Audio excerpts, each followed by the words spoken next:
திருப்பத்தூர் மாவட்டம் ஜோலார்பேட்டை பேருந்து நிலையத்தில் மாண்புமிகு பத்மபூஷன் திரு கேப்டன் விஜயகாந்த் அவர்களின் 72வது பிறந்தநாள் விழாவை முன்னிட்டு தேசிய முற்போக்கு திராவிட கழகம் ஜோலார்பேட்டை நகரத்தின் சார்பில் 500க்கும் மேற்பட்ட பொதுமக்களுக்கு அன்னதானம் ஜோலார்பேட்டை நகர செயலாளர் மகாதேவன் தலைமையில் நடைபெற்றது.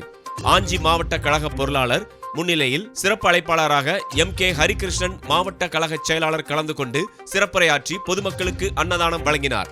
இந்நிகழ்வில் பயாஸ் பாஷா, மாவட்ட கழக துணை செயலாளர் CS சரவணன் அருள், சிபி சக்கரவர்த்தி, குமார், வனிதா வசந்தி, கோவிந்தராஜ் ராஜ்குமார், கோவிந்தராஜ் சகாதேவன், தென்னரசு காஞ்சி பொதுமக்கள் பலர் கலந்து கொண்டு சிறப்பித்தனர்.